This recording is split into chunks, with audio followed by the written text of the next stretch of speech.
શાંતિની ખોજમાં અને માની ગોદમાં સંગે માં મોગલ. દર્શક મિત્રો, હવે તમને અમે ટૂંક સમયમાં એક વ્યૂ બતાવશું જે તમે લોકોએ કદાચ જોયો હશે. એ થઈ છે એવી તમને ત્યાં દુનિયામાં નહીં થાય. તમારે જો દર્શન કરો હોય તો જય શ્રી રામ, વેલકમ બેક. સ્વાગત છે મારા બ્લોગમાં.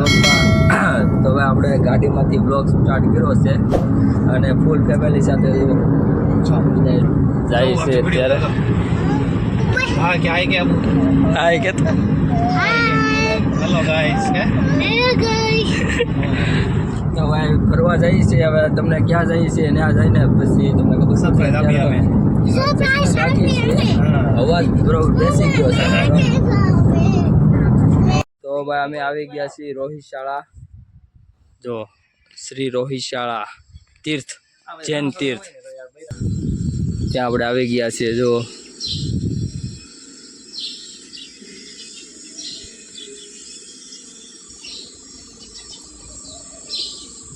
ભાઈ નજારો જો આ એક બાળકો અત્યારે રમે છે આયા, અને આ છે મંદિર.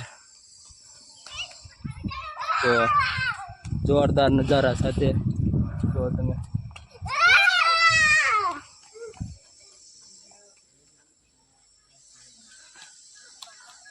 જૈન તીર્થમાં અમે લોકો પહોંચી ગયા છીએ ભગવાન મહાવીરના સાનિધ્યમાં. સમજ્યા? મારો અવાજ ભાઈ બેસી ગયો એટલે વંટા જ હેન્ડલ કરશે આ વ્લોગને. એટલે હવે આપણે અહીંયા થોડાક પ્રસાદ અને થોડાક ફોટોશૂટ કરશું. દર્શન કરી લીધા છે આપણે. હવે દર્શક મિત્રો બન્યા રહો. હવે તમને અમે ટૂંક સમયમાં એક વ્યૂ બતાવશું જે તમે લોકોએ કદાચ જોયો હશે. એ છે હસ્તગીરીનો વ્યૂ. બતાવો બતાવી ગયો. ઓકે, આ હસ્તગીરીનો 4 કિલોમીટર વ્યૂ છે અહીંથી બાય રોડ. ટૂંક સમયમાં હસ્તગીરી આપણે પહોંચી જઈશું. તો ભાઈ આપણે હસ્તગીરી આવી ગયા છીએ. તો ફાઇનલી આપણે જે આવવાનું હતું ત્યાં હસ્તગીરી દર્શન કરવા માટે આવ્યા છીએ ફેમિલી સાથે. જો આ મંદિર છે, તમને અંદર દર્શન કરાવો આગળ. જુઓ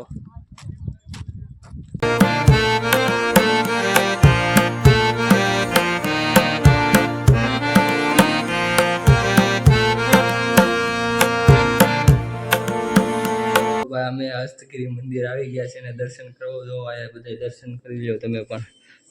તો આવી રીતના છે બધા મંદિરો છે જોરદાર. બધા મંદિરો છે જો એકદમ શાંત વાતાવરણ છે. તો ભાઈ અમે પેલા હસ્તગીરી ગયા હતા. હસ્તગીરીથી અમે દર્શન કરીને માં મોગલમાના દર્શન કરવા માટે ભગોડા આવ્યા છીએ. તો ભાઈ માં મોગલના દર્શન કરવા માટે અમે આવેલા છીએ ફેમિલીમાં. તને મજા આવી અહીંયા દર્શન કરવામાં માતાજીના? અહીંયા રાખો. બોલો.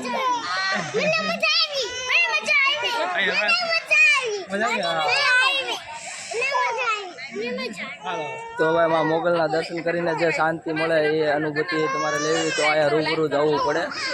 માં મોગલના દર્શન કરવા માટે તમારે ભગોડા આવવાનું, અને જે શાંતિ મળે એવી ક્યાંય તમને શાંતિ નહીં મળે. શાંતિની ખોજમાં અને માની ગોદમાં સંગે માં મોગલ.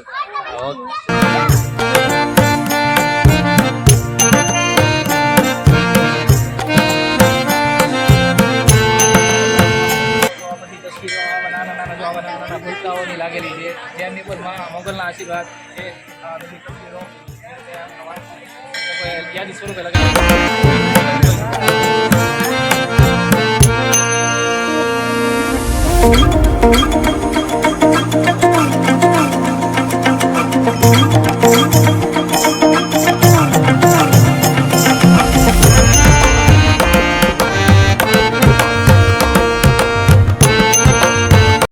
બધાને ગુડ મોર્નિંગ.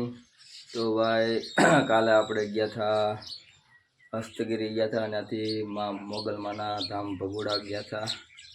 તો દર્શન કર્યા. અવાજ મારો બેસી ગયો હતો એટલે બરાબર બ્લોગ બનાવી ન શકીએ આપણે. પરંતુ અત્યારે સવારમાં મોટું યુદ્ધ ચાલી રહ્યું છે. હાલ હું તમને બતાવું.